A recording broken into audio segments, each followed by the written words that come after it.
we've been having the same pool of buyers fundamentally since 23.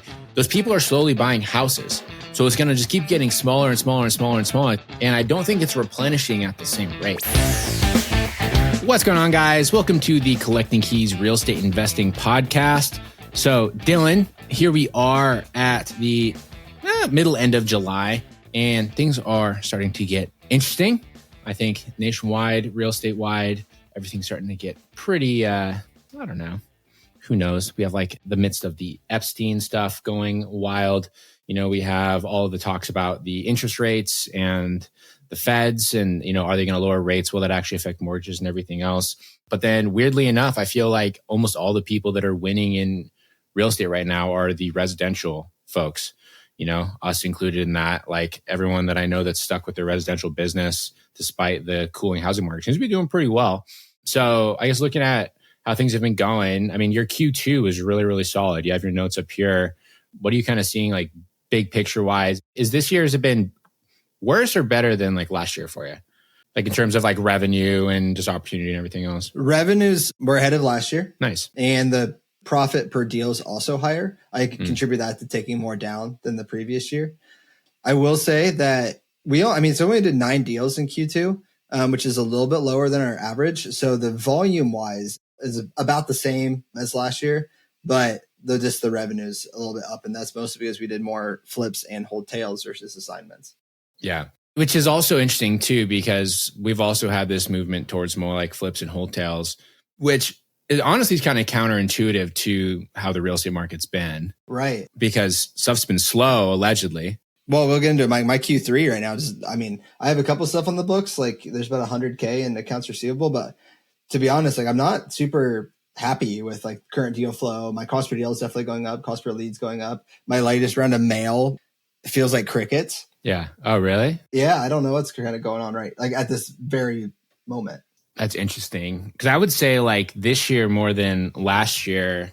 So our lead flow is definitely down, but our deal flow from that is significantly higher. Like our efficiency of our marketing and like the number of leads that we're requiring to get deals right now is improving a lot. So like even right now, our current cost per deal on direct mail is $2,400. Yeah, it's great. Which mine's $2,427. So like we're right on track. Totally. But like last year, you know, we had a larger operation, a little more waste going on, but we were pushing 3,500 on average. And then even if you go back years ago in our market here in Eastern Washington, we were doing good, it was about 3,000 to 3,200. So we were vastly beating like our historical averages with that. But our cost per lead is almost double what we normally would see, right? So our cost per lead on everything is about 280 for direct mail, 240 across all channels, which typically we were looking at about 140 to 150.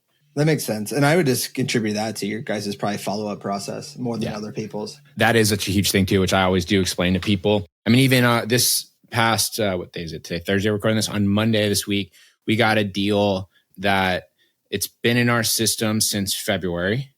Right. And the thing that's really funny about this one is, so our VA lead manager, who's a rock star, she locked it up because like we were traveling, different stuff, like half the team's been out. You know, our main sales guy, Cody's been in Europe. And so when Cody walked this property 5 months ago, it was such like a cool deal. He only took like 5 photos. Like it sucked. Mm-hmm. And so when Jessie was following up, she kind of saw like the conversation where it was at. She saw that they were at like 250 and she was able to run like a quick scenario. And she was like, I think if I told them between 180 and 190, it's probably a deal. She's been around long enough to just know that that number makes sense. And sure enough, she got them to approve a 187, 500, which was based off of just like Cody's like 5 photos that he had, and got it signed. You know, and we had to send somebody else out there again to get proper photos, and we'll probably sell it for either like the low 200s, 205, or we might just wholesale it for like a 270 exit. But the point of being is that is over the same time, they've talked to a lot of other people, right? Like back when we talked to them back in, you know, February, they were talking to everybody in town. And then when we followed up, they were like, oh, we kind of had stopped talking to all you companies because we hadn't heard from anybody. And so we were the only ones that were left there. It's amazing. A lot of people think that, you know, they send out direct mail and you have to get that contract on that first call. That hardly ever happens. It never happens. Yeah. And if it is, they're like the lay down leads that hardly, you know, or once in a blue moon. Yeah. There's one that I was just talking to right before we hopped on here that I walked back in July of 2023. And she's got hit like every month for a while. And she finally just responded to my VA. And now we're set up to, as soon as we jump off this podcast, we're going to have Tony, my acquisition, and then myself call her back. So nice. That's awesome. It's just stuff like that. And you get compound interest, right? Because those are the ones from 2 years ago now, right? And then the ones that you're mailing today might call you 2 years ago, in 2027. Yeah. Right. Yeah, and it just true. continually starts to build up. Right. And so like, even if I look at, like, I have our KPIs pulled up right here. So half of the direct mail leads that we've gotten so far in July, because I do tracking campaigns based off the different kinds of mail we send, half of the ones we've gotten in July so far are actually for mailing that we sent out in May.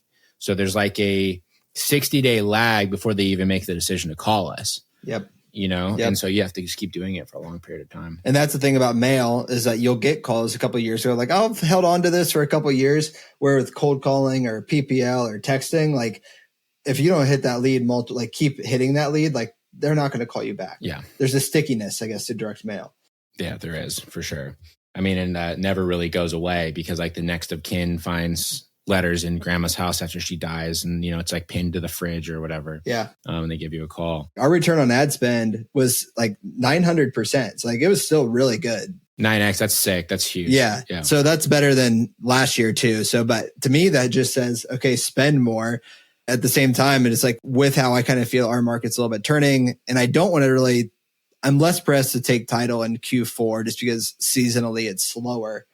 Then I still battle with the decision. Okay, do you sign more? Do you take stuff down, maximize revenue? Like, I don't know if there's ever a perfect answer.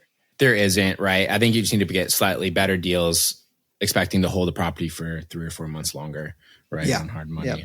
But I mean, the challenge is, though, like you said, is the kind of cash piece with it, because you end up with a lot of projected revenue that forecasted, right? Stuff can change on that. So if I look at our year right now, currently half of our revenue for the year is still projected, like pending revenue, because it's all tied up in hotels and flips that we've been waiting to sell, right? Or that we're working on right now. Right. And managing that cash can be tough. Like, yeah, I've had a lot of cash go out lately, and like, it causes some anxiety. And look, the only thing that keeps me sane is going back to the numbers and be like, okay, like, this is what's coming in. These numbers should be rather accurate, barring some unforeseen circumstances, but it's still like, you might need to pull lines of credit or something in the interim. Yeah, exactly. And like, having the ability to float that is a really, really key thing. And it's also why I think people that are debt averse should not get into real estate in general, because whether you're a real estate agent or you're a wholesaler, you're a flipper, the cash conversion cycle is very long. Yep. It's not like selling widgets where you get paid the second someone swipes their credit card. Do you know about all this stuff that's like going down at the end of September? I'm assuming that you do, with like how all the COVID forgiveness for everything on debt is going to be ending at the very end of September. Correct. Yeah. What are your thoughts on how that's going to affect your business? Are you planning to like do anything for it? And so for people that aren't aware, there's all these COVID release programs and everything from mortgages to student debt to, I think there's like some medical stuff that's in there. There's a bunch of different things. And I did a YouTube video with John Brooks that actually came out this past Tuesday. I'll put the link in the show notes. It was pretty well received. Actually got 12,000 views in the first day. But we dove into this quite a lot. And I'm trying to remember the exact numbers, but basically the amount of people that participated in these relief programs, it was like 30% of them are currently expected to default at the end of September, right? And that 30% represents around 10.5% of all consumers, like debt holders in the United States, period, which is extremely substantial, because the whole 2008 crisis, right, that was tipped off by like a 2.5% default rate. And so we could be looking at almost like 5 times that, 4 times that, right? And one of the talks right now is what's that going to do bigger picture to the economy, but also in our business, we have an opportunity when that happens, but we also hold a lot of risk, because if that starts to negatively affect real estate values, we obviously don't want to be stuck holding the bag. So are you anticipating that at all? Are you doing anything for that? Well, the way I would view it, kind of like the 2-prong approach that you just mentioned. One is, the reality is, if people come distressed and they have equity in their home, that is an opportunity for us sometimes to capitalize on that. Mm-hmm. They need quick cash to cover some things. And student loans you can't file them out of bankruptcy. Like, they stay with you forever.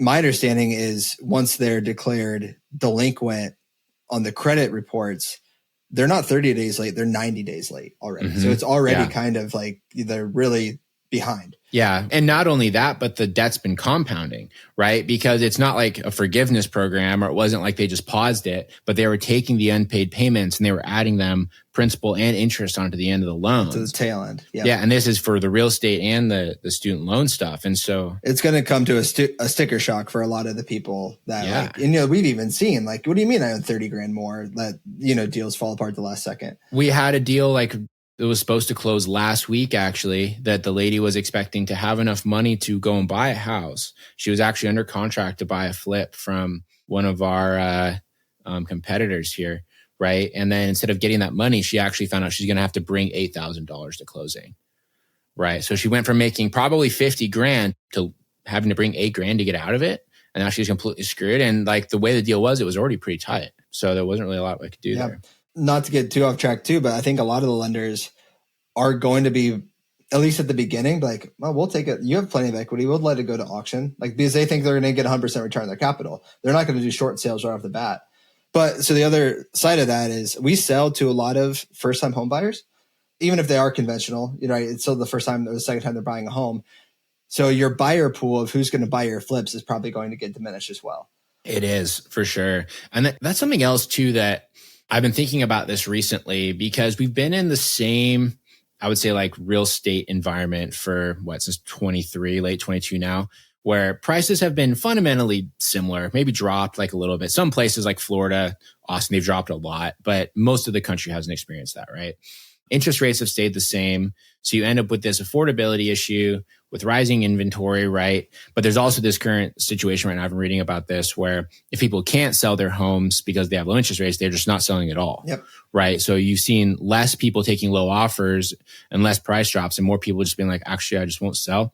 And so what'll happen, especially as inflation grows, is we've been having the same pool of buyers fundamentally since 23.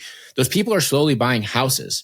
So it's going to just keep getting smaller and smaller and smaller and smaller, the people that can actually afford to buy or have an interest to buy, period. And I don't think it's replenishing at the same rate. There isn't all these new people that are suddenly crushing it and want to be a homeowner, especially if they've been watching kind of a hairy house market for the last couple of years, And so we're kind of all competing for the same pot right now that is getting emptier by the day as people do buy homes.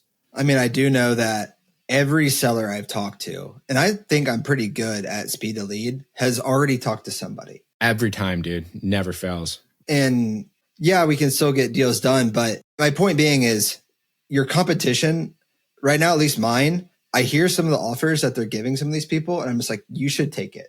Because there's no freaking way that I'm going to be even come close to that. There was one yesterday that I offered 145. She's I have one for 178. I'm okay, I'll talk to you in 2 months, probably when they don't buy it. Well, that's a whole other conversation, right? Because that's still people that are falling for the guru bullshit of, lock up high and then price drop right before. Or Sure. I just feel there's a lot of it right now where a lot of my offers have been, I feel I haven't really changed my underwriting all that much to reflect the conversation that we're having.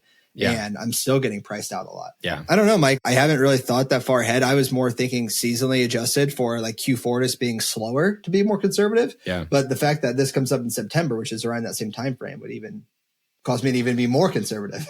Well, totally, right? It's always tricky because there's these headlines and kind of these impending things that you can always kind of try to predict, right? But once it actually comes, you never know what the outcome's going to be. And the people that are over conservative tend to miss out, and the people that are over aggressive tend to lose, and sort of how do you stay in the middle? You'll appreciate this. There's an acronym going around in political circles called TACO, which stands for Trump always chickens out. Yeah. My point being is that if shit starts hitting the fan, if people can't afford houses, if bankruptcies and foreclosures start skyrocketing, I do think there will be intervention, because history is, at least the past 20 years of history, have told us that they'll do something to ease the pain. They're very good at kicking the can down the road. It's just, we don't really know what that is. And then once whatever they decide to do, once it takes effect, how long those effects take to actually pan out. Yeah. I mean, there always has been historically, right? I will say that this administration is probably the first one that, at least to me, it seems is more than happy just to let things burn, right? Like we've already had some stuff that's gone like so awry, and how they've dealt with some of like the higher profile situations that have happened, most recently, like these floods in Texas, right? Which is just a massive tragedy. And instead of like addressing the situation or even like making a statement, they all like fucked off on vacation. They were like pointing fingers at each other, like just doing stuff that doesn't really make sense, right? And I feel like they might do the same thing. Whereas if stuff does collapse, instead of it being, like, do we kick the can? It would just turn to like, how do we point this at the other party and make it so it was their fault, and use that as like a excuse to try and like build more rage with their following base, which is how they've sort of found power so far. Maybe, but I guess the tariffs are actually a decent example where he's like, we're going to put all these, tariffs on these other countries. And then now pretty much they keep getting delayed and delayed and delayed. And I think that's just because, I think he's saying like, I can't play hardball forever. Right. And I do think, Scott Bessent, Howard Lutnick, the people that surround Trump, even though he tends to do his own thing every once in a while, they're gonna be like, bro, we got to do something. And he's always calling for the firing of Jerome Powell, which I don't think is going to happen. Well, he can't. Like, technically, he doesn't have the authority or power to do that. Correct. He doesn't. It'd have to be an act of Congress. But his reelection's up relatively soon. And so are they going to replace him with someone who's technically more dovish, or who is a yes man, who was going to do like these, 300% interest rates declines, which the Fed is supposed to be independent. So we'll see what that if actually happens or not. I don't know if we're just like rambling now, but I guess my point being is I don't think they'll take pain. I don't think they'll point the fingers and be just like, I think they'll actually intervene. I just don't know how. Yeah, for sure. And I think that's kind of the challenge, right? Is in this conversation, we've said maybe a bunch of times, and I don't know if a bunch of times, right? And that's how it's hard to like fully predict something that's going to happen and adjust your business accordingly. But at the same time, I always think it's important to be aware, right? And at least be into a position where you're not over leveraged and you're not like facing a situation where you could get cooked if stuff gets bad. I mean, honestly, it's very similar to when like COVID stuff started to get bad and like the interest rates first started to go up. What I was seeing a lot of, actually, this is during the Silicon Valley Bank thing, was when it started to come out a lot. A lot of the really rich guys that we know, they were like just pulling all their lines of credit and everything just out of the bank right away, with the theory being that if they're completely leveraged against you, they're probably not going to call you due because they're going to be afraid that you don't have it, right? And they're worried about if it was not being utilized, the banks would want their money back, right? But I'm giving that example because they were in a kind of defensive position where they're like, that's something that they can do very, very quickly that gives them some kind of security. And I think if there's any sort of uncertainty in the market, that's what you should do, right? So like if you have like stinker properties that you're holding on to that you're waiting to sell, probably get rid of those ones. Like be buying houses with extra margin, right? And if you have like any funny loans, adjustable rates, those sort of things that you're still sitting on, you should refinance out of those ASAP, even if it means you're going to be losing cash flow, which is a false metric anyway, right? Because what you don't want to be is going into something where all of a sudden you can no longer get refinance loans because, the banks aren't doing those anymore. Like that happened in 2020 in COVID. I remember when all of a sudden you couldn't refinance anything because the banks were like, we're not issuing debt anymore for like 6 months. Yeah. And honestly, even get good relationships with maybe a local lender too, because they might be more likely to be like, okay, we know you, we know your book of business. They might issue you a loan when a JP Morgan or a Wells Fargo is going to be like, get fucked. Yeah, totally, dude. Yeah. Or like if you're trying to reach out to these new banks to establish a relationship and all of a sudden you appear from the woodwork to talk to them when stuff's getting weird, that's like a red flag for them, right? Like we've never heard from you before. And now all of a sudden things are in complete downfall. And now you're hearing from us trying to, make face and get a loan. Like they don't typically like that. If you are a real estate wholesaler and flipper and you want to be around other people that are looking to grow and expand your businesses in this ever-changing economy, then you need to check out our Scale community. Go to collectingkeys.com/scale and you can get all of the details there. But long story short, we are a small, tight-knit little group of serious real estate entrepreneurs that are looking to really make massive income and not just passive income through this ever-changing economy. So if real estate wholesaling and flipping is kind of your thing, go to collectingkeys.com/scale. You can book a call with me in there if you want. I'd love to see if you'd be a good fit. We have a deal right now, Mike, where the seller bought it at the end of 2023 for $485,000 cash, which is a higher price point in our metro market. He got into some financial trouble. He sold it to me for $390,000. In that 18 months, he'd put on a brand new roof and added a heated indoor pool in the back, Nothing really else had changed. We have it listed for $489, so just $4,000 above what he bought it for. Literally, I have like 2 showings. Nice. Nothing. Yeah. Like nothing. And so like we have room to drop if needed, but like that is like one that scares me right now. I'm like, what the fuck is happening? Yeah. When did you say you bought that? It would have been late 2023. That's the worst timing, dude. Yeah. Like that late 22 to late 23 period, anyone that's bought anything then is going to be underwater for like a long time. Yeah, but my only rebuttal to that is there's a couple comps in 2025 at the low 500s. Well, even then, right? So if he's at the low 500s, you're what, at 489? Yep. Just transaction costs alone, he's losing money on the house. If you take into account the cost that he incurred to buy it, even if he bought it cash. Oh, no. I mean, so we bought it $390. He bought it for $40. He took $100K bath when we bought it. Oh, I see what you're saying. I'm just saying like, we have a loan out there now for what, $375 around there. I don't know. Gotcha. And I just it's just sitting and I'm just like, okay, well, it's a expensive hard money loan to just sit on. Right. So like, okay, how quickly do we price reduce? How quickly do we make concessions? Like that kind of stuff. I mean, it's death by a thousand cuts. And that's what gets people though, right? That's what takes down companies like ours after a while, because also too, since we have such a long cash conversion cycle, not only do you have those money payments and stuff that are slowly whittling away, but as your revenue starts to drop, just because you're getting less opportunities, less deals, market uncertainty, it becomes like a self-fulfilling prophecy on the collapse. Yeah. I mean, if let's say you've done this for 2 to 3 years and you've managed to save up a couple $100,000, don't let one deal ruin 2 to 3 years of hard fucking work. No shit, dude. No shit. That would be my, sage advice to anybody that's out there. Yeah, I mean, and I know that's happened to people, right? I personally know people that were millionaire status 3 years ago that now can barely pay their bills. Yep. Because like all that money, it went into real estate losses. It went into the tax bills that they weren't paying correctly years ago because they were taking accelerated depreciation, and now they've been selling off properties to pay for their lifestyle, right? And now they're having to pay all these extra taxes and things they didn't account for. And of course, what do dummies do? They sell a property in April. And they're like, cool, I got $150,000 out. And they spend it for the rest of the year. And then they get to the end of the year and like, well, you own long-term capital gains plus your depreciation recapture on that. So that $80,000 that you shouldn't have spent, I need that now. Oh, I talked quickly. That reminded me, I was talking to a newer investor the other day that was at a meetup. And he was basically like, okay, I bought it. I'm buying it for 150. And then we did the BRRRR strategy. I refinanced. And long story short is basically he got like 50 grand back at closing.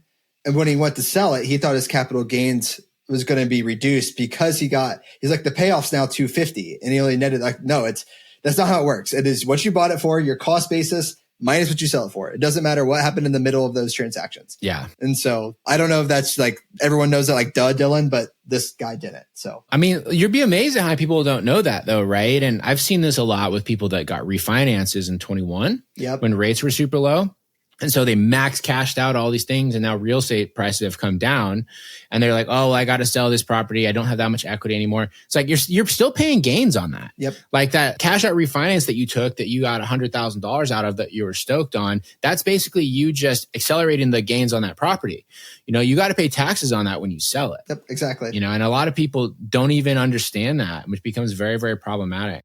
One thing that's beneficial, at least most of the properties that I am looking to acquire, is my worst case scenario is, okay, I'll take it down now and then, rent it out basically. But now if what you're saying comes true, is like, okay, well now the lending environment is going to change and you need to be 70% LTV and it's going to be 7.5%, 8% rates. Obviously that changes the calculation a little bit. Yeah, exactly. Yeah. On that note, I'll just talk about this very loosely because I don't have all the details yet. But with our hard money lending company, we did get some whispers over a very, very massive loan mortgage fraud situation that's affecting both private DSCR loans and Fannie Freddie stuff. And my information from this is from like 2 short conversations and 2 emails. So I don't know all the details of it, but they're doing huge crackdowns on a bunch of locations, really increasing underwriting status. This is all coming over like the next month or so. And from what I've gathered, it seems like the fraud could be as like several $100 million worth of mortgages. And, with how coy they're being about it, I imagine it's probably worse than they're actually saying. And, if that comes to full fruition and starts to affect the market here directly, the lending environment could get very, very weird very quickly. And one of the indicators I've had, so I'm working on a couple different loans right now some like lines of credit and different things on some rental properties. And very strangely, all like for the past like 2 weeks, all of my correspondence, like my client manager or loan officer or whatever, just like disappeared off the face of the earth. They weren't answering emails. They weren't answering calls. They weren't like participating in the process after I was like sending things. And I was like, where is this? Right. And it directly coincides to when I know the first instance of this whole big fraud situation started to occur. Right. It was 2 weeks ago. And literally like that same day, everyone disappeared off the face of the earth and I heard nothing for 2 weeks. And only yesterday did I start getting like small communications again. And they're moving along kind of like, I would say business as usual. But now they came back with all this underwriting criteria that they want that is significantly deeper than it was 2 weeks ago. And like wanting like all kinds of details on like random stuff. I'm like, I've never even thought about that before. Yeah. I mean, this is public knowledge, so I can say it. There's a group in the Cincinnati market called Vision Beyond Properties, and they basically got in trouble with colluding with a title agency who wouldn't record mortgages. Mm-hmm. And so then they'd go out and get 2-3 loans on the same property, right? And they basically got millions of dollars. And the one guy I think he might be in jail, but there was another one and he like flew back to India or Iran. He fled the country. Yeah. But I don't think that's not an isolated incident. No way. Like, I think this is happening a lot. Oh yeah. I'm sure it's happening at like an even institutional level too, right? With like the really large stuff, especially a lot of these like bigger names that have been getting roasted on these commercial deals that have been getting called. I can only imagine how much fraud's going on there. We have this whole beef in Spokane. So there's this developer here. Anyone in Spokane, this is very public. You can go and you can see me and him get into arguments on the internet and on Reddit. But he's a very well-known guy. And he's like, I know several people that have lost millions of dollars investing with this guy here locally. And there's been a whole bunch of different lawsuits. And it's funny. And after me and him had a little exchange online, his wife got after me and then he like texted me and called me and was very upset about the things I was saying. And he's like, well, I want you to know all those people have been, like, not all of them. He said, most of them have been settled by either accepting payments terms or equity on these deals. And I'm like, bro, you just fed them a shit sandwich. Basically, you're like, I lost you your money. Here's what I can do for you. Right. And either way, you're fucked. So he didn't actually solve the problem, but in his mind, he did. But anyway, point being, a lot of this came to light because one of the properties that he owns, he also owns a business inside of it. It's a very well-known brewery here in Spokane. And the real estate's going to auction, right? Because he defaulted on the loans. And so it's going to a foreclosure auctioneer at the end of the year. And I was talking to one of my friends who brought up this really valid point, is like, he owns the business inside of it that's very profitable. How the hell is it going to auction? Is he not paying his loan, right? Because he has full control over the business books, right? And the money. And he is just choosing to not pay the bank back, right? Like, it's not like he has an unperforming tenant or he has an empty property or he has like a value add deal that went sideways. He is just cognitively choosing to not take the money from the tenant that he is and pay his own loan on the real estate that he owns as in a separate business. Do you think he's going to try to renegotiate with the lender? No, dude, because this is like everywhere. And it's not just this deal. It's like all of his deals. You know, I've heard through the grapevine that there's all these different deals that he has similar structure and that he's defaulting on all of them. If he's the only collateral, I really don't care if he's losing his own money, but if he's got other people involved, that's when it gets shady. And I'm pretty sure that's what it is, right? Is he is like preserving all that money to try and pay off all these people that are suing his ass. Gotcha. Right. The whole point of that though is like, that's just another case of people doing shady stuff at like a pretty big institutional level, right? You know, and I imagine that's so much deeper than we even realize right now, because like his total portfolio is tens of millions of dollars that's going to be defaulting both with the local bank and then also with all this real estate and all these businesses. I won't say the name, but you know, I got inside information the other day from a very common syndicator who basically said that if they sold today, their LPs are going to get 10 to 15% of their money, or they could wait 3 to 7 years and get maybe 20 to 40% of their money. Yeah, that's and if you think of the biggest real estate name you guys can think of, and that's probably it. Yeah, that'll be coming out here public really, really soon, which is a shame because like some of these ones too, I would say they aren't even necessarily malicious. The guy in my area is definitely malicious. People are doing malicious shit, but there's also people that are just dealing with it right now, man. I guess, Mike, if we're looking at this, like, I've always wanted to do bigger deals, but I've done, the single families of 4 units because one, there's a higher volume of them. Our off market business is, I won't say easier, but it's more sustainable that way. Yeah. But we're going to have opportunities, I think, both. Do you guys, or you and Dan, have any things like, okay, do we try our hands at a commercial deal if there is blood in the water somewhere, larger stuff, or you're just going to keep your head down and keep doing what you're doing? I'm just going to keep doing what I'm doing, right? And there was a couple years ago, I was very interested in the commercial stuff, mostly because of higher profit potential. We had some money, I had some more expertise. I joined like a mastermind and stuff for it. And then once I got into it, I was like, this is not for me, mostly just because I don't like how illiquid it is. Yeah. I really think that when you are facing a tricky economic situation, you want to be doing stuff that allows you to be as liquid as possible because it allows you to pivot, right? Even people right now that are strictly flippers or, like rental property only kind of people, you need to be realistic about what your property is actually worth and what you can sell it for. Like you were just talking about that cool house you have with the indoor heated pool that has had 3 showings at $490,000. There's a shit ton of people that own properties just like that. And they look at the comp down the street and they're like, my house is worth 500. It's like, well, if no one's going to write you a check for that this week, it's not worth that. Agreed.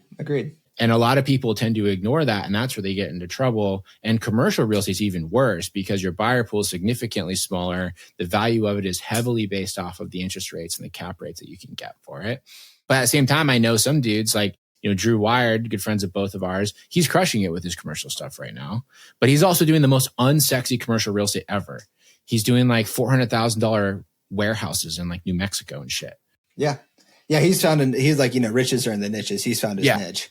Yeah. Right? And I guess if you are someone who tracks your net worth, with I think everybody should, just be realistic with yourself on what you think your ARVs are on the properties that you own. And if it is a commercial building, in bad economic times, cap rates go up no matter what. Yeah. That's just a fact. Always. So if you think earlier that you bought this place in a couple of years ago and then trade a 6-7 cap, it might be 8 or 9 now, which on a couple of $100,000 of NOI is a huge difference. Huge, right? That can be your entire deal. Like all of your profitability, especially if you raise money as a GP, you're left with a situation of either you pay back your LPs if you can, and you walk away with nothing, or you just steal their money and you go get crook, like half the people seem to have done. I think I mentioned to you, it wasn't on the podcast, but I got an off-market opportunity for 25 units in a sub-market here of Cincinnati, which is a popular sub-market.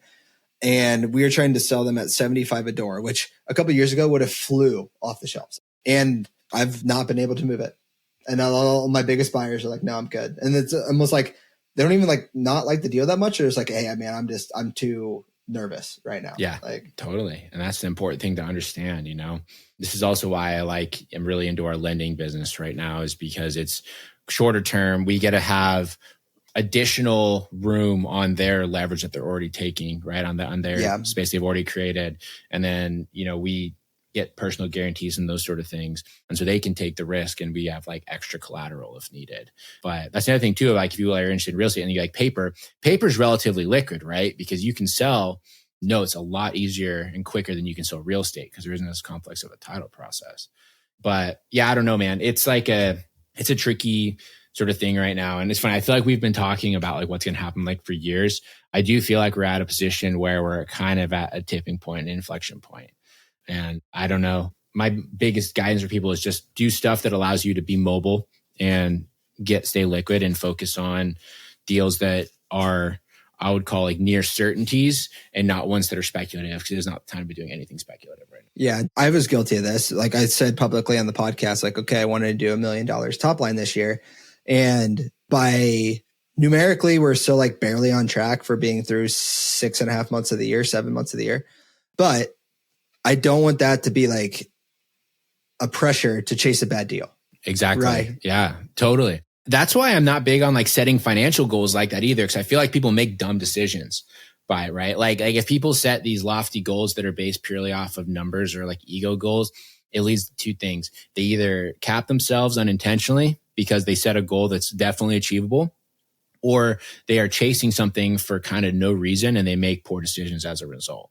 And I found myself having somewhat mental anxiety of I'm not going to hit this. I'm I'm still doing better than last year. Yeah. Like, it was just kind of like, it was like mind games almost. And so like, I needed to have like almost come to Jesus system up there to like, it's okay if you don't hit it because you're still like kind of doing very well in this business. Exactly. And look at like your big picture, right? And be realistic about what your financial situation is and everything else. Because after a while too, once you make money to kind of have your lifestyle, you don't need to keep making money.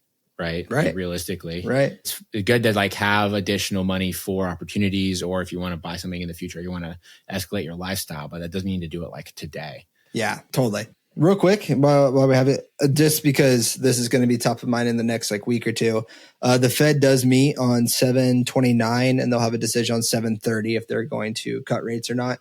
Some latest like economic data just came in. It's called the PPI, which is basically the CPI for manufacturers. How much did their products like raw materials increase in price and whatnot? And it was relatively flat, both month over month and year over year. So that would indicate like they are less likely to lower or raise rates. Like, why change anything if the inputs aren't changing? Yeah. Right. And so it is forecasted right now of no rate change at the next meeting. The Fed does publish what's called a dot plot, which is their own like internal barometer of what they think rates are going to be.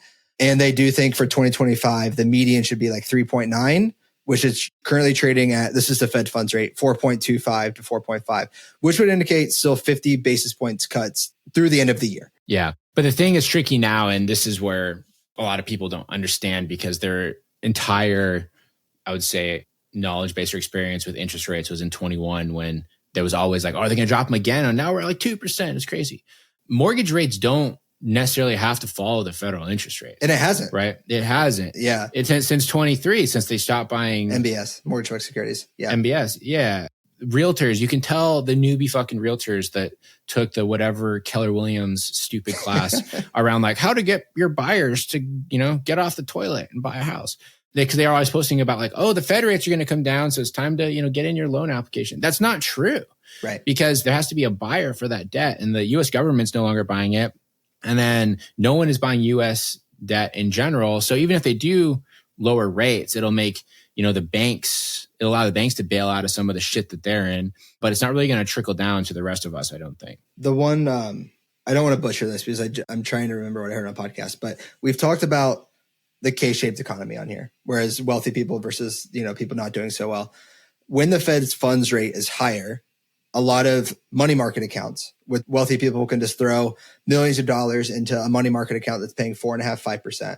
Now, money market rates do follow the Fed's funds rate a little bit closer than like a 10-year treasury would.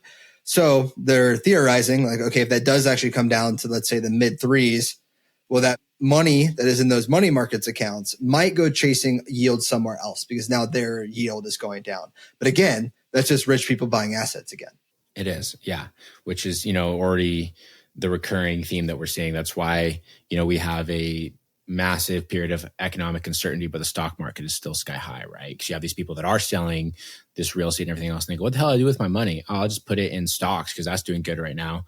Right. And it becomes like really promotes the Wall Street slot machine even more because people are just taking the wealth they've accumulated elsewhere and dumping it over there. There was an article out there that they're going to try to incorporate private equity offerings into 401ks the other day. Oh, I saw this. That is the worst idea I think I've seen in a very long time. 100%. Illiquid. The returns are not great. And they're like, it's a box. You don't even know what the returns are until like basically the thing is sold. So that I was not happy when I saw that. But yeah, well, I mean, that's just them trying to open up all those 401k funds to the people that want to, exploit that money and do weird shit with it. But anyways, cool. Anything else, Dylan?